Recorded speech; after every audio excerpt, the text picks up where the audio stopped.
ಆತ್ಮೀಯ H16 news ವೀಕ್ಷಕರೇ, ನಾನು ನಿಮ್ಮವ MI ಅಥವಾ ಮಲ್ಲಪ್ಪ ಜೋತವಾಲ್. ಗೆದ್ದಾಯಿತು. ಒಂದು ರೀತಿಯಿಂದ ವಿಶ್ವಕಪ್ ಗೆದ್ದಷ್ಟು ಸಂತೋಷವನ್ನು ನಮ್ಮ RCB ಅಂದರೆ ವಿಶೇಷವಾಗಿ ರಾಯಲ್ ಚಾಲೆಂಜರ್ಸ್ ಬ್ಯಾಂಗ್ಳೂರು ಗೆದ್ದಿದ್ದಾರೆ. ವಿಶ್ವಕಪ್ ಗೆದ್ದಷ್ಟು ಖುಷಿ ಇವತ್ತು ಕರ್ನಾಟಕ ತುಂಬ. ಅದರಲ್ಲೂ 2025 ಫೈನಲ್ IPL ಬೆಂಗಳೂರು ವಿಷಯಕ್ಕೆ ಶಾಶ್ವತವಾಗಿ ಉಳಿಯುವಂಥದ್ದು. ಯಾಕಂದರೆ ಕಳೆದ 18 ವರ್ಷಗಳಿಂದ ನಿರಂತರವಾಗಿ ವಿರಾಟ್ ಕೊಹ್ಲಿ ಅವರು ಈ ಟೀಮ್ನಲ್ಲಿ ಇದ್ದುಕೊಂಡು ಈ ಟೀಮಿನ 7 ಬೀಳುಗಳಲ್ಲಿ ತಮ್ಮನ್ನು ತಾವು ಗುರುಸ್ಕೊಂಡು ಬಂದಂಥವ್ರು ಕೊನೆಗೂ ಒಂದು ಗೆದ್ದಿದ್ದು ಅವ್ರಿಗೆ ನಿಜವಾಗಿ ವಿಶ್ವಕಪ್ಪಲ್ಲಿ ಗೆದ್ದಷ್ಟು ಖುಷಿ ಆಗ್ಯದ ಅನ್ನೋದು ಅವರ ಆ್ಯಟಿಟ್ಯೂಡ್ಸಿಂದ ಗೊತ್ತಾಗುವಂಥ ವಿಷಯ ಆಗ್ಯದ.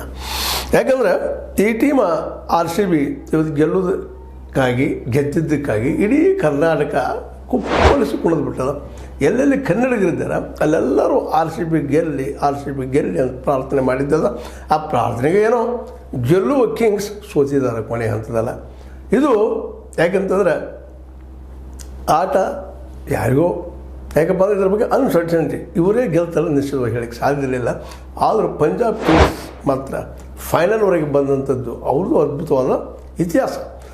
ನಾನು ಸಾಮಾನ್ಯವಾಗಿ ಹೇಳ್ತಾ ಇರ್ತೀನಿ ಏನಂದ್ರೆ ಗೆದ್ದವನ ಇತಿಹಾಸ ಸೃಷ್ಟಿ ಮಾಡ್ತಾನೆ ಅಂತೇಳಿ.